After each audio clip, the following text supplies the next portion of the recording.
We welcome you from around the globe. Thank you for joining us for this TED Talk focusing on pediatric feeding disorders. Thank you also to those of you who donated or became members with your session registration. Your support allows us to further our mission. I'm Ed Swigert, a long-term head and neck cancer survivor, and also the president of the National Foundation of Swallowing Disorders. For those of you who have not previously joined our virtual events, please note that you will be muted throughout the presentation. We encourage you to ask questions at any point during the presentation using the question box in your GoToWebinar toolbar. There will be plenty of time reserved at the end to answer your questions. This presentation will be recorded and made available on our website. So for your peers who are not able to attend tonight, please share that information with them. No ASHA CEUs will be awarded for this webinar. However, we will provide a certificate of participation.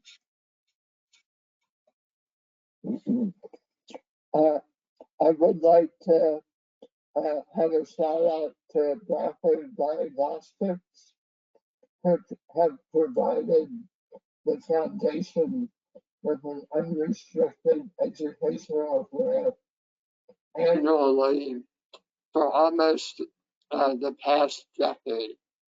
And it's that grant that allows us to provide these sessions without a fee to the participants.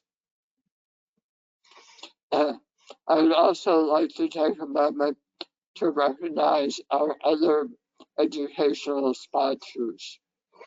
Their sponsorship helps us to continue our mission. And now it is my absolute pleasure to introduce tonight's volunteer speaker, Ms. Nancy Swigert. Nancy's lifetime accomplishments were far more than one slide summary, but I'd like to highlight a few of them. Nancy is a lifetime member of the American Board of Swallowing and Swallowing Disorders and is board certified as a swallowing specialist. She chaired the American Board of Swallowing and Swallowing Disorders from 2012 to 2014 and also served as president of the American Speech Language Hearing Association in 1998. She is currently the president of her consulting company, where she continues to teach and write on pediatric and adult dysphagia. And a third edition of her book, The Source for Pediatric Feeding and Swallowing, will be published later this year. Nancy has served tirelessly on the AFOSD Medical Advisory Board since its inception a decade ago. And time flies when you're having fun. Providing guidance to children and support to our community. She frequently volunteers to moderate both our adult and pediatric virtual support groups and reviews new content for the Foundation's website. And Nancy is such an incredibly valued member of the NFLSD team. And it's really my honor now to turn this presentation over to her. So, Nancy, thank you so much for being here tonight. You are quite welcome. I'm happy to be here, and thank you for that very, very nice introduction. It's been a pleasure to work with the foundation and see it grow over this period of time, and to kind of demonstrate the increased interest and awareness of pediatric feeding disorders and dysphagia in patients and individuals of all ages. So let me see if I can get these pulled up for us. Excellent. That looks great, Nancy. All right, great. Elizabeth, do you want me to, is it okay to turn my camera off, or we have people that need visual cues as they're watching me? Up to you. If you're comfortable leaving it on, that's great. If you'd prefer to turn it off, that's just fine too. Okay. I'm happy to leave it on. Okay, cool.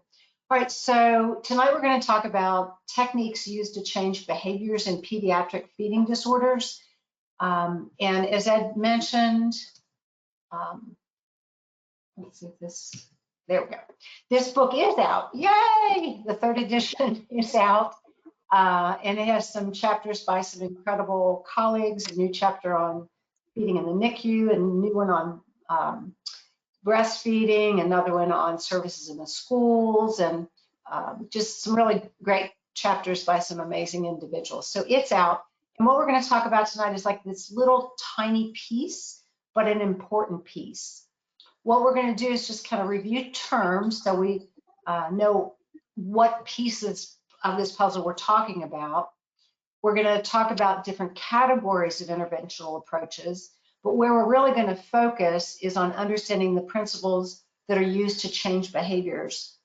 There are a lot of different programs out there that speech language pathologists and other feeding specialists use, but almost all of them rely on integrating these behavioral approaches. So I think if we understand those, then when we build a treatment plan or watch a therapy session or help our child at home, I think we'll understand better what's going on and why this technique we're using might or might not be working.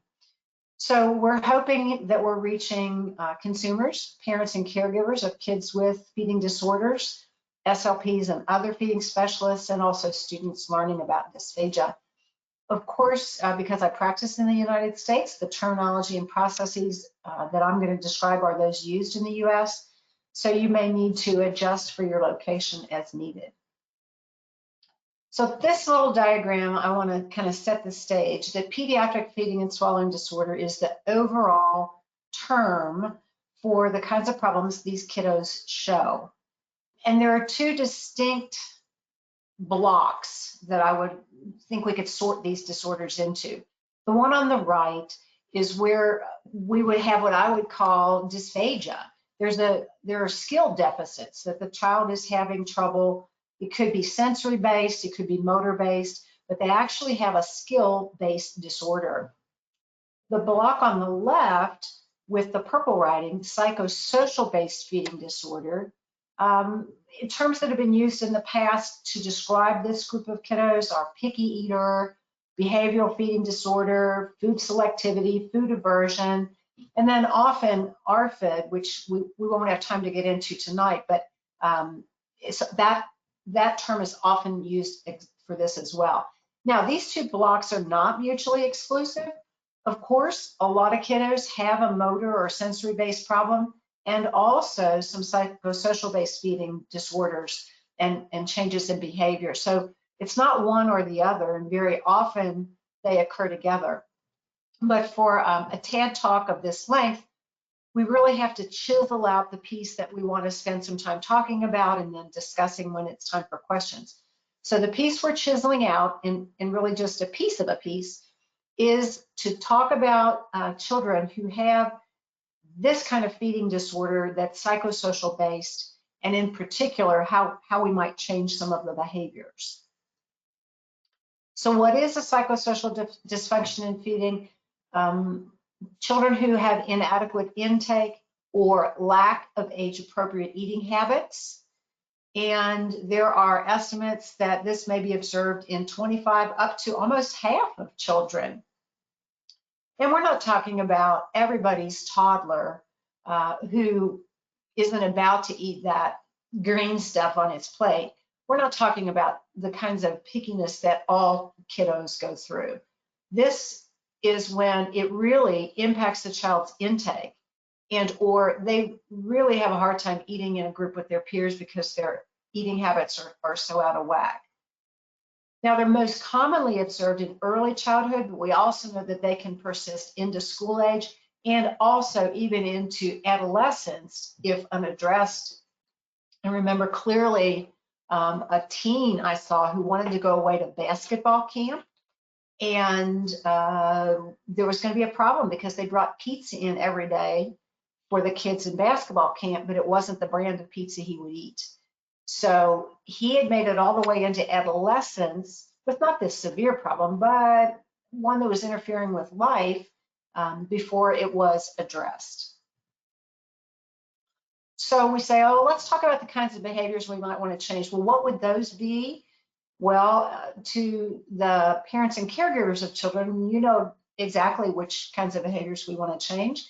Disruptive behaviors, throwing food, spitting, getting down from the table, learned aversion to foods. So yeah, I tried that once, I didn't like it, and I'm never eating anything that looks like that again. Children who graze throughout the day, but they won't sit down at the table and actually eat a meal. Children who are overly selective about foods. How about those meal times that take excessively long because perhaps we're having to cajole and reward, et cetera, to get the child to eat enough? We hear frequently that a child will snack frequently on junk food but won't eat a real meal. Children who gag or vomit during a meal are so selective about food that it's interfering with their growth, or simply refuses food. And I'm sure caregivers on this call could list lots of other behaviors as well, but those are some examples. Now, I want us to know that we have to remember that I've carved out this little piece to talk about these disruptive behaviors, the one that has the bold circle around it, but that there are so many other things impacting that child in the middle. I already mentioned the sensorimotor skill deficits might exist.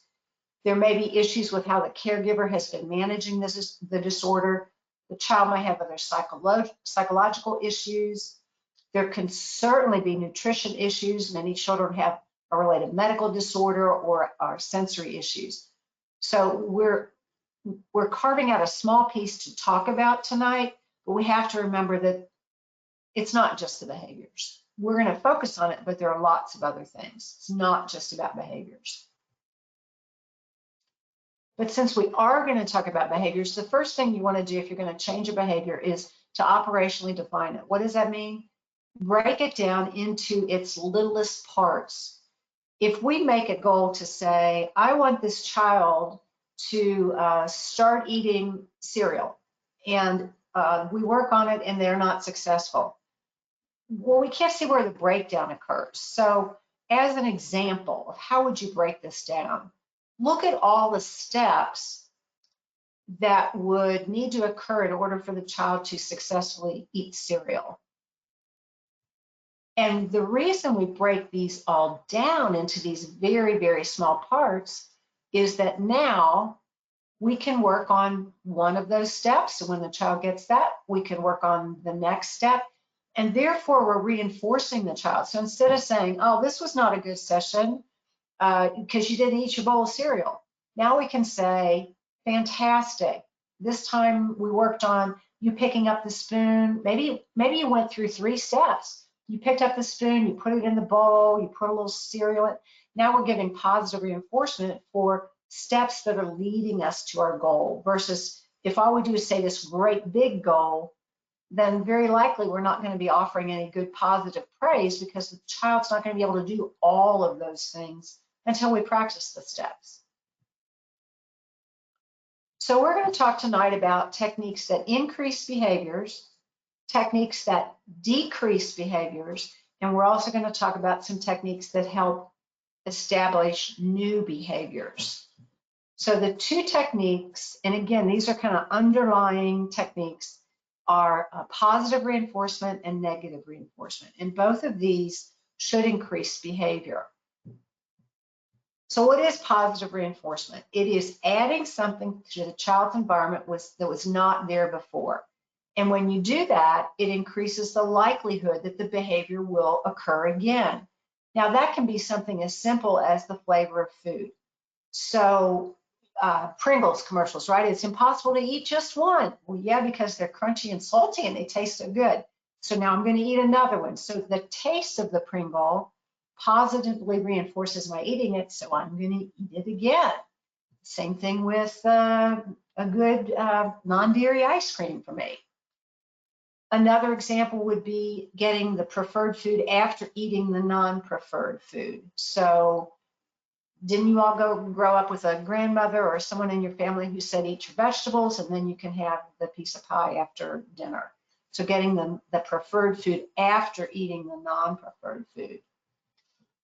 So that's pretty easy. I think that one's pretty easy for us to get. It's positive reinforcement. It is adding something to the environment that wasn't there before, and that positive reinforcement is going to encourage the behavior to continue.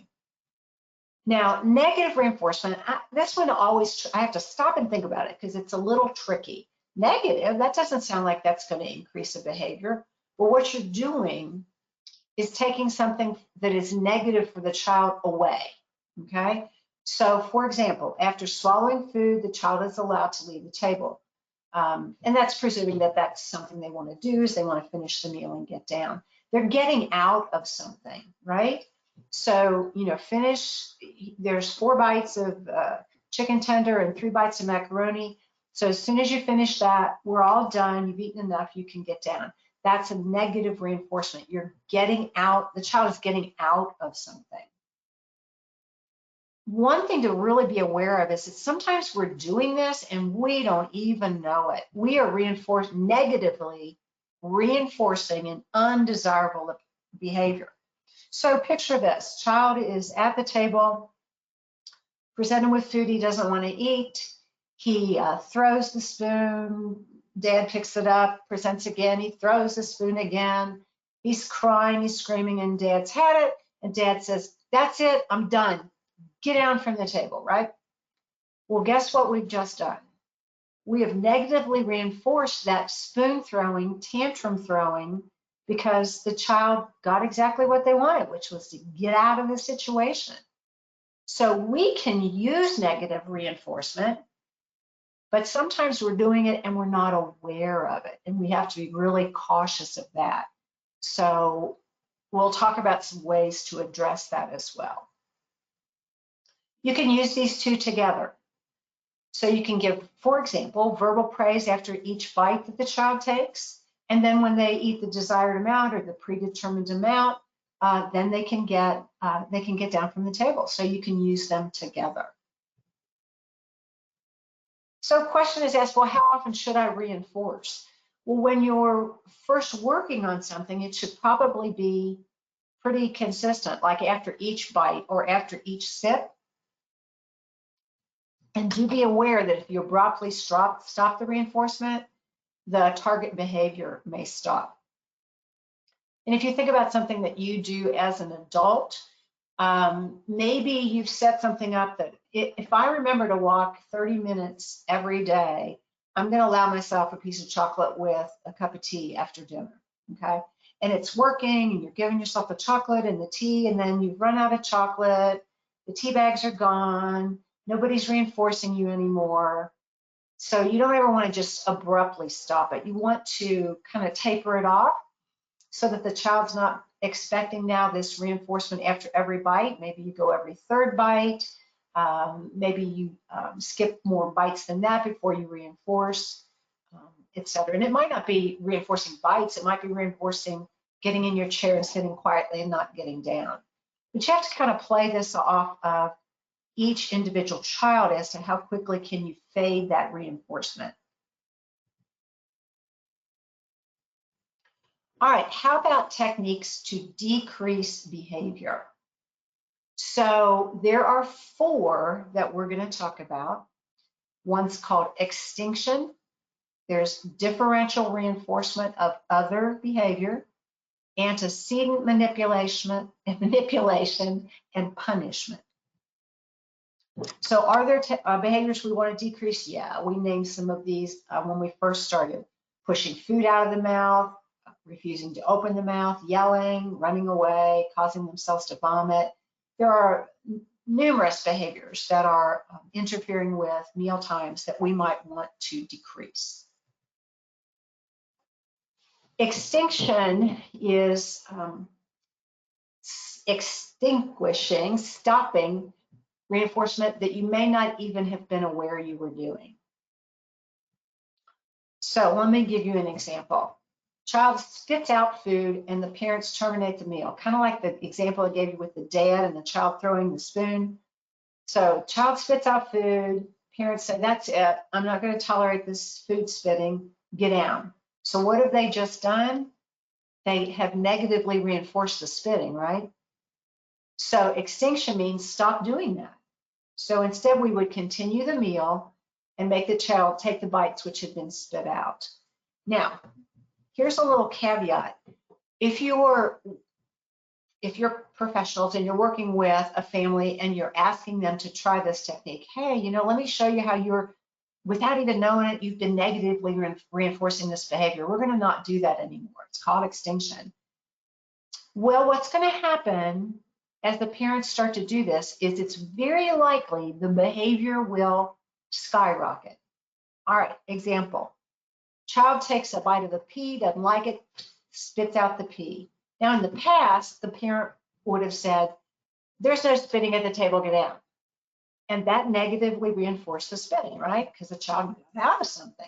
So now the parents are very wise and they're going to quit doing that. Child spits, parent simply picks up the pea and puts it back on the plate. Child kind of scratches their head, looks at the parent like, what the what? Puts another pea in her mouth, spits it. Parent simply picks up the pea, puts it back on the plate. Child is now thinking, something's wrong here with mom because she isn't paying attention. Let me spit again. She didn't see it. I'm not getting down to the table. What's wrong? So it's very likely that frequency might increase before the child is convinced, well, that isn't working anymore. So we just have to prepare parents and caregivers that are listening just to be ready that when we start this technique, we may increase the behavior. Timeout can be considered a form of extinction. Sometimes what happens is the child's refusing to eat an item or to eat enough, and the parents love this child and know they need to eat, and so they're coaxing and encouraging, and guess what all that attention is doing? It's negatively reinforcing the refusal, right? So the child's getting attention, and that is reinforcing this, I'm not going to eat. So timeout might stand the child near the table, with their back to the table, being ignored. Now, I will give you a caution that we all know children who would be happy to stand there for 35 minutes and wait us out. So it really only works for children who don't like that. They want the attention, so they don't like the fact that now the family has continued the meal and they're ignoring them, etc. Differential reinforcement of an other behavior combines extinction and positive reinforcement. So now you already know extinction is stopping something you didn't realize you were doing. And you know positive reinforcement is giving praise or some kind of positive reinforcement. So here's an example. Child throws a temper tantrum if given anything other than peanut butter and jelly, and the parents had it, they send them away from the table. Oops, they've just negatively reinforced that temper tantrum. So next time, they ignore the tantrum, so that's extinction, right? We're not gonna let them get at anything. Child remains at the table and then is given praise for every little bite that he takes, positive reinforcement. So we're kind of combining two things here to get what we're after. Antecedent manipulation, fancy name for planning ahead, let's just say. what you're going to do is, if you can figure out what causes the behavior to go haywire, and can you change things before that so you don't trigger the problem behavior.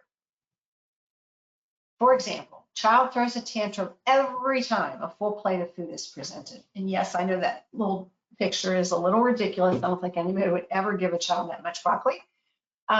But in this example, the antecedent manipulation would be the parent has figured out, oh, you know what? Every time I fill her plate and sit in front of her, she throws a fit. Well, let's think ahead. And now I'm going to present small amounts, a few bites of this, a few bites of that.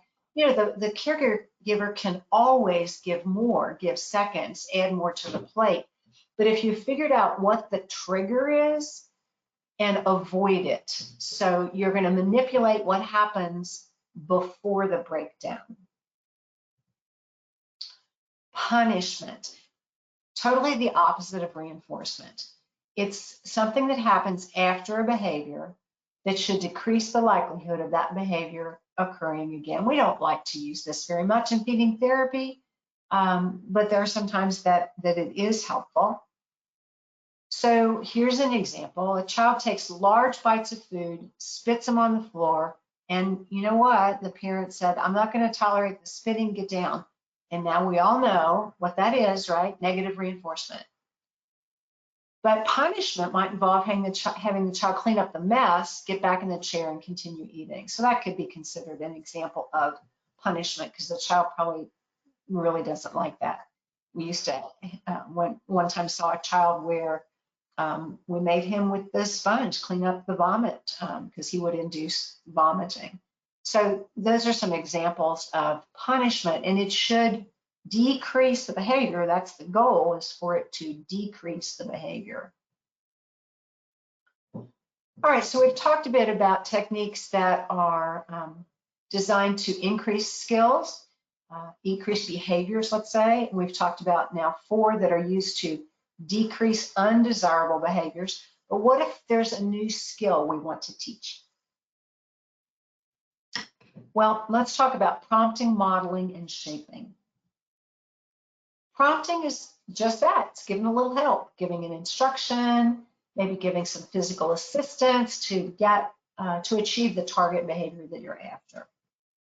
So prompting can be anything from physical to verbal. So for example, if a child's having difficulty getting the spoon to her mouth without the food falling off, the prompt might be something verbal like, honey, turn the spoon over, or a physical prompt to help them hold their hand. Anything that will make the task a little easier for the child can be considered a prompt. And these are also things that you can fade so that maybe you don't have to use them every single time. Modeling is just that. A child masters a task because they're imitating somebody else, their parents, their caregivers, their peers. So maybe the child learns to sit at a table and not get up and run around because the parents and siblings are doing the same thing. And yeah, I know in our very busy lives, sometimes we don't ever sit down at a table. You know, one of the parents is cooking in the kitchen and eating as he cooks, and another is helping with homework. But if we do have children who are having trouble learning correct feeding behaviors and eating behaviors, that modeling is pretty important. So in this example, the child might learn to try a new bite of food when his father models that for him. Now, shaping a behavior, if we go all the way back to that first thing I talked about, operationally defining something by breaking it into all its little steps, shaping takes advantage of that because you're going to use that skill of looking at a behavior and kind of thinking through all the steps of how it would have to happen. And what shaping does is gradually increase the level of difficulty. So if an adult is starting an exercise program, the doc says, you need to be walking 30 minutes a day. And you've been a sedentary person who just hasn't walked at all. You've been ill and haven't been able to walk. You're not going to go out and walk 30 minutes that first day. You're going to walk down the block and back. And then maybe you're going to walk another half a block. And then maybe you're going to increase the speed. You're going to shape the behavior. So for example, a child who is unable or unwilling to take more than a tiny crumb-sized piece of the chip, shaping would involve gradually increasing the size of the piece given, so that you're not presenting this whole chip. It's kind of like that whole thing about too much food on a plate. Here's a chip and I need you to eat it versus here's this tiny piece. And now the next time we're working on a little bit bigger piece. Now, as we establish these behaviors, and they're doing great with whatever our goal is in feeding therapy or with whatever the goal is as the parent or caregiver is working on it at home, now you got to generalize it. So these newly learned behaviors have to be able to be exhibited at preschool, at school, at the grandparents' house on the weekend, in a restaurant, when there are distractions because the neighbors stop by. Those behaviors have to hold and not just work when it's a really quiet one-on-one situation. So let's do a little practice with what this technique might be. So Elizabeth, we'll see if we can try a couple of polls here. So let's talk about little Luke. He has a waffle, but he won't take a bite. His mom spreads a little peanut butter on it. He takes a bite, he likes it, and he continues to eat until the waffle is gone. So what technique is the parent using here to increase the behavior?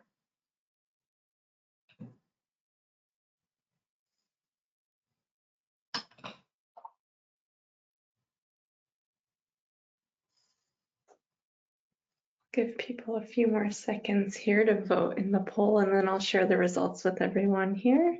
Wonderful. All right, I'm going to close it and share the results.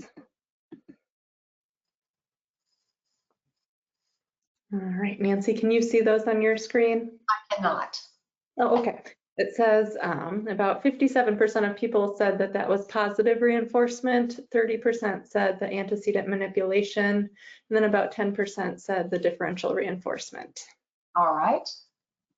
So I would call that one positive reinforcement because the mom is adding something that wasn't there before. And what she's adding is peanut butter. Now, I also can see how that you might think about that as antecedent manipulation. And that might be if, yeah, you could kind of consider that, because if you consider him not eating the waffle and you say, well, what's causing that is it's a plain waffle, so I'll add something. So I absolutely can see how that one could apply as well. So this is a great example of positive reinforcement. And who doesn't want peanut butter on their waffle? All right, Gabriella does not like using a fork. So after using a fork for her omelet, mom says, you know what, you can eat your apple slices and your bacon with your fingers. So what technique is being used to increase the behavior of eating with the fork? I'll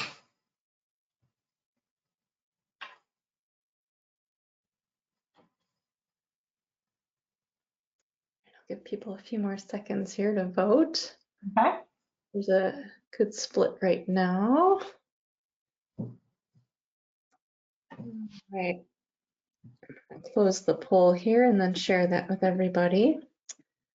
Yeah, so this was a close one here. About 40% of people said differential reinforcement, 33% said negative reinforcement, and almost 20% said the antecedent manipulation. Okay. So I'd go with negative reinforcement. I see the logic on the other choices as well. Negative reinforcement, I would say, is the primary thing, because what you're doing is taking away something the child dislikes. So she doesn't like using a fork, so once she gets enough bites of the omelet with the fork, she, quote, gets out of using the fork. So we are negatively reinforcing that. And yes, on any one of these, we could kind of think about it as antecedent manipulation. That I think more clearly about something really goes wrong, like, you know, she's scratching the table with a fork, she's throwing the fork, all kinds of bad things are going on. And we know that happens when when the television is on. And so we decide, well, we just won't put the television on. So I would think of that antecedent manipulation when something really has gone wrong. This one I do think is a little bit more clearly negative reinforcement in that you're letting her get out of something on purpose. Now, Martin is pretty reluctant to try any new foods, and when you present a new food to him, he puts his fingers in his mouth and makes himself gag and vomit. The next time he causes himself to vomit, the feeding therapist says, "No, Martin," in a stern voice, and he's instructed to stand for the remainder of the meal. So what are they using here to hopefully decrease that elicitation of vomiting?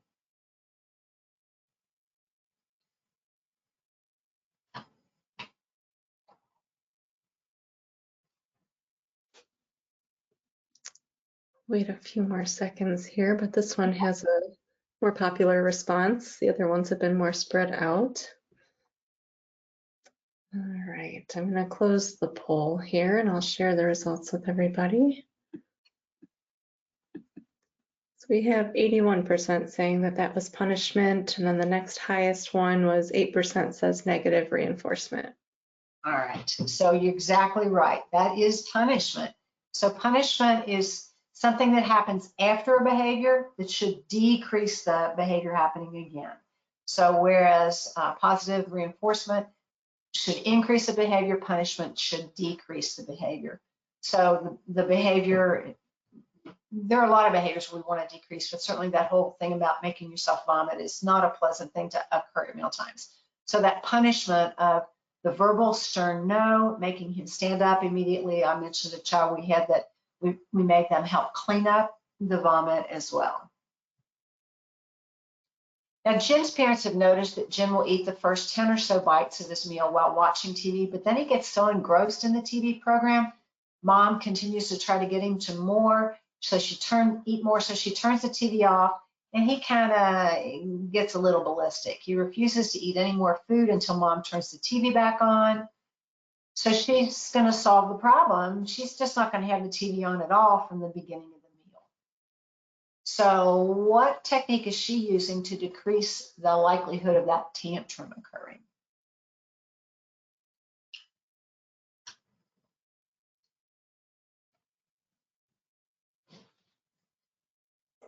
All right, I'll give a few more seconds here and then I'll close the poll. All right, let me share the results here on the screen. About 60% said antecedent manipulation and about 28% said extinction. Okay. It is definitely the antecedent manipulation, but we'll talk about the other here as well. So antecedent manipulation is alter events before the unwanted behavior occurs. So we're just not going to turn the TV on. In terms of extinction, it would almost have to be that Jen had control of, that Mom let Jen go turn the TV on, and so extinction is she doesn't do that anymore. So because she's got control of it, I think I would go with antecedent manipulation. Now, when Amir is presented with table food rather than the jar baby food, he just kind of methodically drops the table food off the tray of his high chair. His mom's exasperated with this, so she gets him down from the table. She leaves the table food where it is on the floor. She gets him his jar baby food. In fact, what she does is she puts table food blended in a baby food jar and gives it to him. But the feeding therapist says, you know, we're just reinforcing that behavior. Let's find one thing that he'll take and put it on his tray. And if he takes a bite, we're going to give him a lot of verbal praise. If he drops it on the floor, we're going to pick it up, 5-second rule, wash as necessary, and present it again, giving lots of verbal praise. And we just got to stop the jar baby food. So what are we going to use here to decrease that dropping the food and instead increase the appropriate behavior, which is taking bites?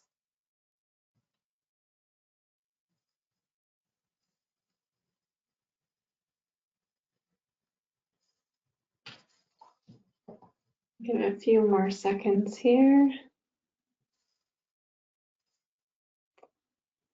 right, I'm going to close the poll here and share the results. We have about 50% of people saying differential reinforcement, and about 30% saying positive reinforcement, and then about 20% saying extinction. All right, there's a lot of stuff going on here. So definitely, I think for sure, differential reinforcement of other behavior, which does include positive reinforcement, right?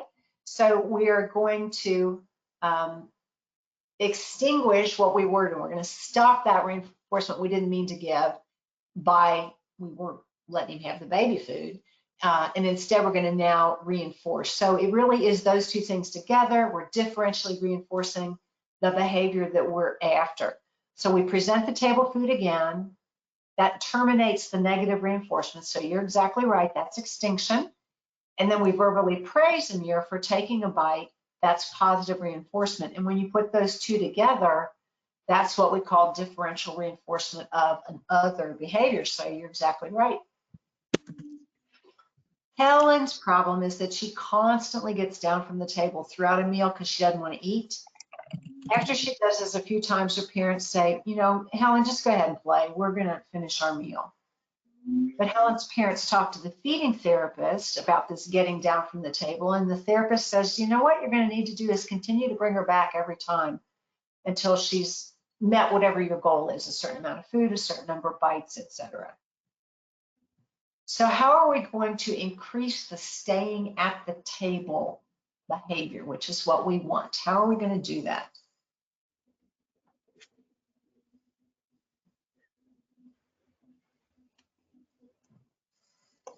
All right, I'll give people a few more seconds here to vote in the poll, and then I'll share the results here.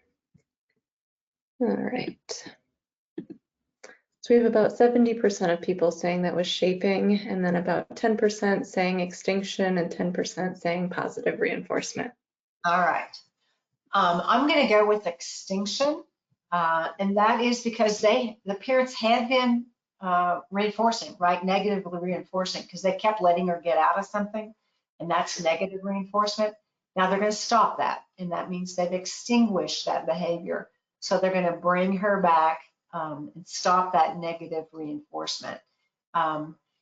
Shaping might be, maybe they let her get down from the table, but she had to stand close by, and now she can get down from the table, but she has to put one hand on the table, to kind of shape the behavior of moving her closer and closer back to her chair. So I think you certainly could use shaping. And finally, Miss Goldilocks takes a bite of Papa Bear's porridge, but it's too hot, so she doesn't eat anymore. Takes a bite of Mama Bear's porridge, but it's too cold, so she doesn't eat anymore. Then she takes a bite of Baby Bear's porridge, which is, as you know, just right, so she eats it all up. What is the technique?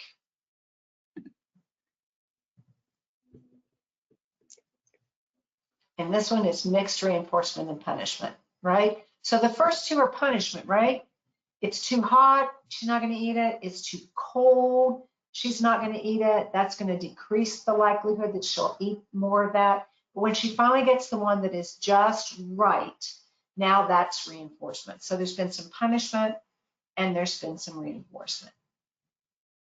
All right, so let's stop and go with questions. Excellent. Nancy, thank you for your presentation. We do have a few questions that have come in. I'd like to start with, I'm going to combine a couple here. There were a couple concerns from participants about whether you're advocating for certain techniques here, like punishment. Is one technique better than the other? Is one never appropriate? Or how would you go in terms of ethical considerations when choosing what technique to use with a child? Punishment was always my last option, and saved it really when other techniques that we used to decrease the behavior just didn't work. And you can see the punishment, I'm not like making him stand in the corner for an hour. It's some immediate response, a negative response with like a stern no, or, he's just made himself on purpose, vomit on the table, he's got to wipe it up. But that was always my last choice. I would always choose other techniques first to decrease that behavior. And you know what? A whole lot of times it is extinction. It is stopping that negative reinforcement, because a lot of the unwanted behaviors, let's say, gather attention. You know, it's pretty hard if you're working with a child or your child's at home and he's throwing the spoon and he's spitting and he's toppling his plate off the table, or he's closing his mouth and he won't take a bite. It's very easy to see how frustrating that can be for parents. And so without even thinking about it, they've like, get down from the table, or you can't have any more.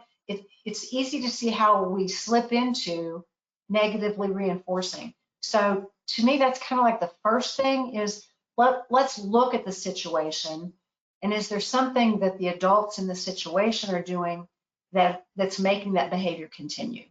And a lot of times we can find it.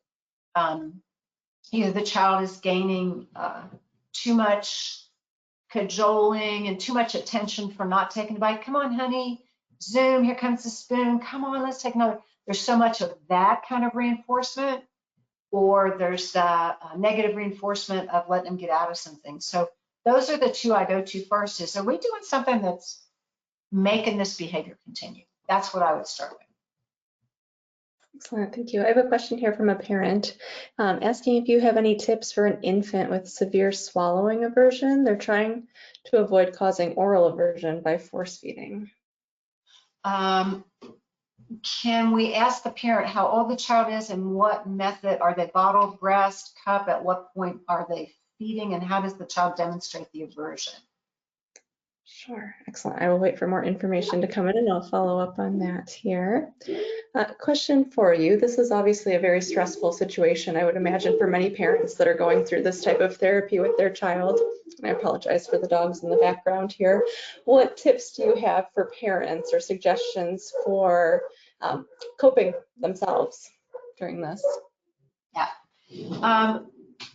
Number one, talk to other parents that are going through it. So if ask the feeding therapist if there are other parents, or if there's a parent support group. Elizabeth, I know the NFOSD has an online caregiver support group for pediatrics, one for adults as well, because it can really help to be able to let your hair down and say, I thought I was going to lose it if he threw that spoon one more time. To be able to talk to somebody else that is going through that. Also would talk with the feeding therapist about how much are you expected to do at home. Every meal at home can't be a feeding session. It just can't. There are other things in life that need to go on.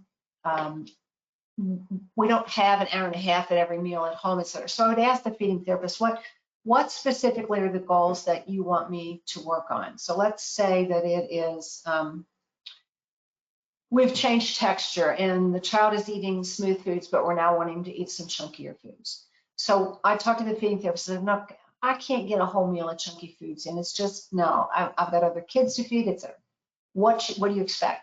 So the feeding therapist should work with the caregiver on what's realistic. So let's say which meal at home has the least disruptions. Okay, we're going to say it's the dinner meal. And let's agree that at home, 3 of the 4 foods the child eats can be smooth, but at each meal, could you introduce at least 4 bites of a chunky food? Make something that's more achievable. The parent shouldn't have to be a feeding therapist every bite, every sip at every meal. And so I think if we can take smaller pieces of that, and then now we've got a positive experience where mom, dad, grandma is being able to say, yay, yes, you took 3 bites, let's get that one more. And then the rest of the meal can go on as needed with eating, in this example, the smooth foods. Thank you. I wanted to jump back to that last question from the parent. The family says that the kiddo just turned 1 and they previously nursed but stopped a while ago, and now he's 100% tube fed, trying to keep him gaining weight. Okay. Avoid that oral aversion by force feeding. Wow, well, we definitely don't want to force feed. So I guess the aversion came switching from nursing to a bottle. Well, And again, I must always give the caveat that as a clinician, I can't give advice not having seen the child. But I really would want to talk to the therapist about why would that aversion have started? And I'm sure that they've tried different nipples on bottles, ones that would be more shaped like the breast, etc. Or is there something medical going on that the child has now associated some negative physical feeling with feeding that didn't occur with nursing? What is it? Is there some possible allergen? Remember that first slide where I said the child was in the middle and we had all those things around the outside? Is there some allergy? Is there some medical problem, etc.? Yeah, that's one I'm not sure I can go any deeper without actually being the clinician that's seen the child. But I would encourage them to talk to the feeding therapist and the pediatrician about what happened. One day the child was nursing, and then when we transitioned this, something had to have changed. So I'm not sure I can go any farther with that without being the child's therapist and seeing them. Absolutely. Thanks, Nancy. I have another question here from a NICU therapist. How and can you apply behavioral shaping techniques in the NICU, and what does that look like? Well, I think at that point, the techniques are being applied to the caregiver. So I don't think our little bitties in the NICU are going to be able to respond to these behavioral techniques, but I certainly think they can be, this is going to be heresy, they can be applied to the nursing staff and the parents. Maybe you didn't work in the kind of NICU I did where the nurses always felt like they were better feeding therapists than the feeding therapist. Not always, sometimes. But those kind of techniques can be used. So let's say, for instance, you've discovered that the child has better nursing attempts at a certain time of day, but the parent, the mama, wants to come in and is just bound and determined she wants to nurse at the 7 a.m. feed. And you've noticed the baby's groggy then, and really the nursing goes much better if we just gavage feed early and do the nursing at the 2 p.m., let's say. Then I think it's some of these techniques that we would reinforce mom switching her work schedule so she could be there at 2. You know, I think we apply it now to the feeder to see if we can't get agreement on what's best for this infant, because the infant's going to be too young to really respond to these kind of behavioral change techniques. Thanks, Nancy. I have another question here. Starts off with a comment saying that at the beginning of your talk, you had mentioned there's almost always some physical reason why a child isn't eating or not eating certain items. How are those things rooted out, and how are they taken care of before you start with the behavioral therapy? Okay, that's great, because I really spent hardly any time on that. Yes, we have to find out. I love Suzanne Evans Morris says that when a child is exhibiting a behavior that we don't think is so great, we'd like to change it.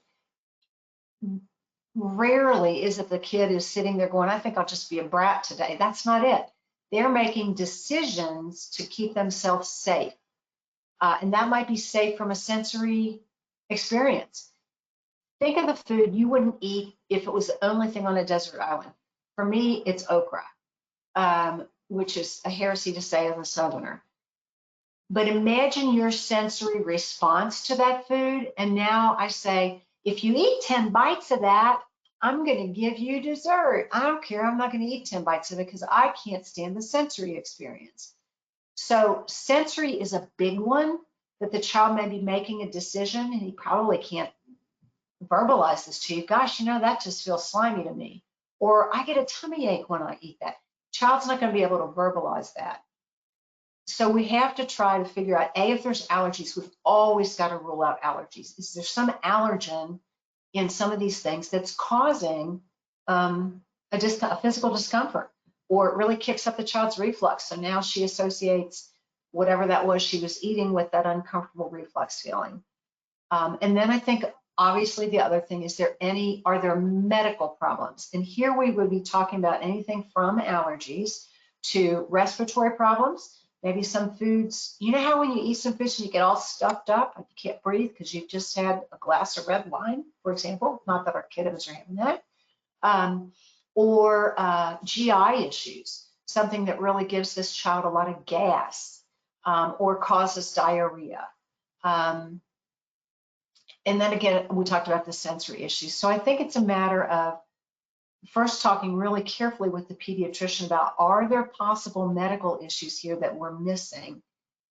And I think occupational therapists are the bomb in terms of understanding the sensory system with kiddos. And if the child really is having sensory processing issues, those have to be addressed. It is unfair to the child for us to say, let me set up this behavioral program because, buddy, I know I learned a couple techniques and I can get you eating that crunchy food if that crunchy food is just sensory overload for the child. You've got to address the underlying issues first. And as I said, I think occupational therapists with sensory expertise are just crucial partners in this. Let's say you're a first-time parent and you're concerned that your child may be a picky eater and you're not sure what normal is for a toddler, but you think maybe it's more disordered. What sort of questions or things you should bring up to the physician, your pediatrician? I think this parent is feeling kind of glazed over by the pediatrician, saying this is probably just normal. At what point should you be more concerned? Gotcha. Okay. And that does happen, right? We've all experienced that. I would make a log of what the child eats readily, what the child maybe will try, and what the child just simply will not try. Then I would look for patterns. Wow, I'm seeing here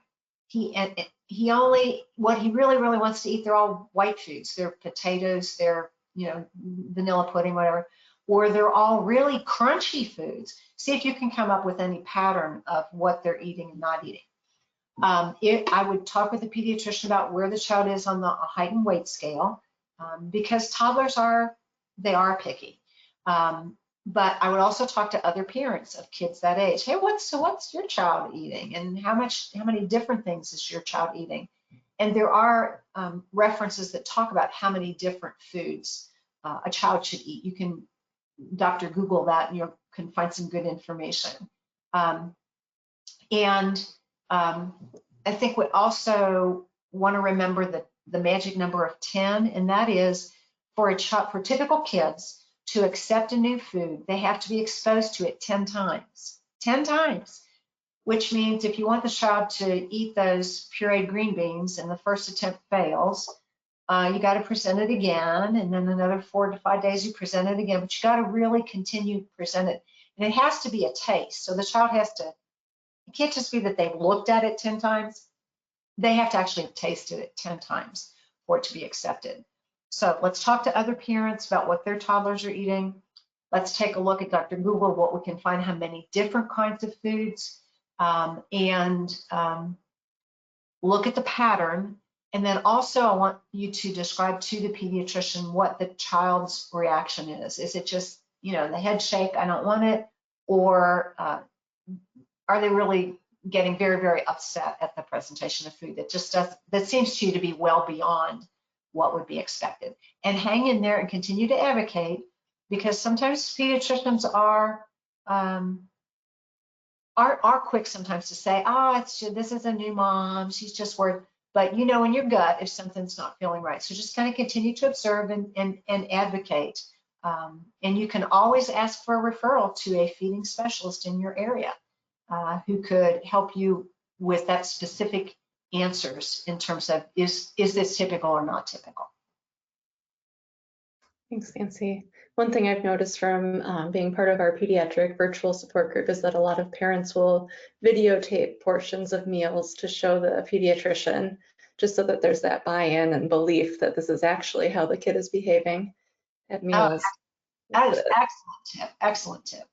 So now that we all have cameras with us at all times, it's easier to do. I want to be mindful of the time here. It is the top of the hour. If you don't mind, I'll ask one more question and try to wrap things up if that's okay.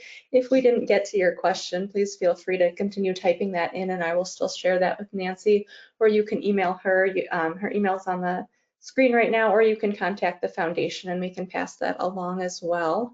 But one last question here for you, Nancy, is most of the techniques you talked about had external motivators, but how do we teach our children to have this internal motivation for feeding and eating? Well, of course, that depends on their cognitive and developmental level, whether they're even going to be capable of doing that. I think we can model it. So I think what we can do is have the child observe us demonstrating those kind of behaviors. And of course, what they would observe it, but we need to verbalize it.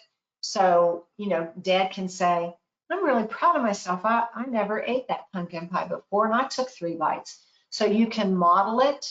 And then nobody else is giving dad external praise. Dad's just like, I'm pretty proud of myself for doing that.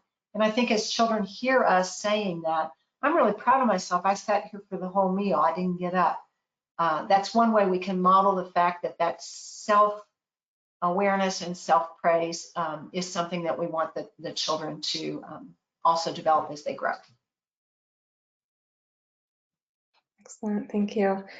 One last question. I know I said one more, but here's one last one because I think you would have more information about this than I might. Are there any classes for clinicians that you're aware of, either online or in person, to help them learn more about these techniques and pediatric feeding disorders in general? Yes, there definitely are. There's some, I'll point to 3 places. One is the ASHA website. There's some really good pediatric dysphagia courses there. Then also there are some on SLP.com, and I'm just naming the ones I'm familiar with because there's probably others. And the other is the American Board of Swallowing and Swallowing Disorders. So you don't have to be a board certified specialist to take their very inexpensive courses, and there's some really good ones there as well. You can get my book and read my book, but there are some really good courses. So ASHA, SLP.com, and ABSSD, American Board of Swallowing and Swallowing Disorders. You'll find some really, really good ones there as well. Wonderful, thank you for sharing those. And with that, I'll wrap things up here. Nancy, thank you so much for volunteering your time and your expertise tonight to share with our community. I'll be sending out an email in the next hour that will have a survey. It's a very brief, anonymous survey that has 4 questions. We appreciate your feedback. It helps us guide our webinar series for next year. This was our last TAD Talk for this year. We have a Meet the Makers coming up in November. I'll send more information out about that as well. But again, if you had any questions that weren't answered, please feel free to send those our way and we will get an answer to you. And thank you everybody for joining us. I know for those of you that are participating internationally, sometimes the times are not the most convenient, so we appreciate you joining us. And with that, have a great evening, everybody. We'll see you soon.